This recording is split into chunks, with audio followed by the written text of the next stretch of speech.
Episode 9 of P-Valley, appropriately titled Snow, was Murda Night Part 2 and most definitely the build-up to the season finale that will air next week. Now, there were 6 key elements in this episode that were equally important, so let's get started.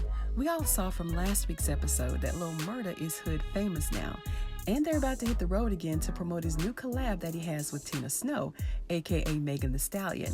And right before they hit the stage, Lil Murda invited everybody and their mama down to the Pynk before discussing this with Uncle Clifford, because we all know the Pynk is still under strict regulations, right, from the violations that they had a few weeks ago.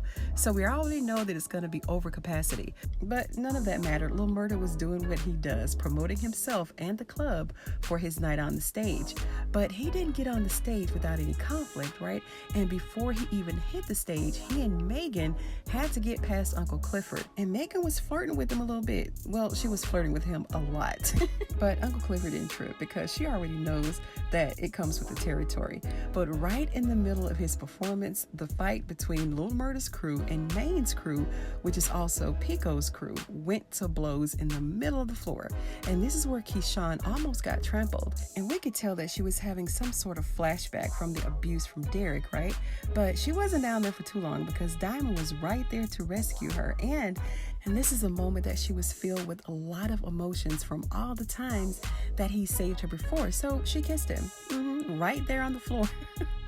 And Big Bone witnessed a lip lock all the way from the DJ booth. And the expression on her face was priceless. She was hurt, but I don't think she really cares about Diamond for real. Big Bone is there on assignment, right? But she wasn't hurt for too long. When she was sitting on her bike, she started staring at the picture that Diamond had with the stone from Montavious, as if she's about to pay him back. So I can't wait to see what that's about. And another key moment in this episode, it basically took place throughout the entire episode with Mercedes. She's going through doubt after doubt up in the club at rehearsals, and she's losing her confidence by the minute. While she's standing outside talking to Uncle Clifford, she got a text from Farrah, and she told Mercedes that she needs to come to Memphis because she wanted to see her.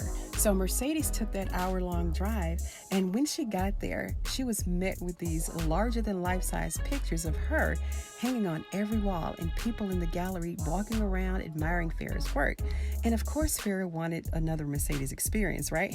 But Mercedes told her that what was happening with them was just business. So, well, she also admitted that it was a little bit of pleasure, but she weaseled her way out of that one. She also discovered that Farrah is divorcing Cedric, aka the coach.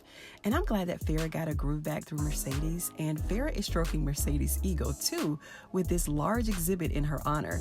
So I'm sure that she's feeling a little bit better about being over the hill for a stripper, or thinking that she is. I mean, I don't think that she's too old at all, but she thinks that she is, and that's what matters. And Mercedes later ran into Lil Murda, and he boosted her ego a little bit too by calling her a legend and complimenting her on her big booty, admitting to her how she inspires him with his music. So that put a smile on her face too. And another big turning point in this episode is when Uncle Clifford discovered the box of illegal pills tucked away in the club. And Big L was basically downplaying it, right? Telling Uncle Clifford that he's just a holder and that he really doesn't push anything. But Uncle Clifford hates all the drama and the destruction that the drugs are bringing to the neighborhoods, right? And Big L told him that he's always going to be behind the 8-ball because he was too scared to take risks. He told her that she was about to get swindled by Autumn because she's about to sell the club to the highest bidder.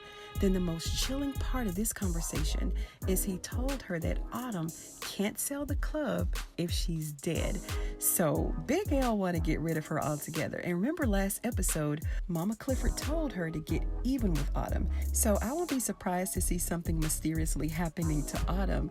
And speaking of Autumn, she's pregnant with twins. Yeah, and Andre's wife showed up at the house on this fine election night and caught him sucking face with her as they walked into the house. So his wife may also have a vendetta, right? And a deadly message to Autumn. So if something happens to her, only a couple of people may be responsible.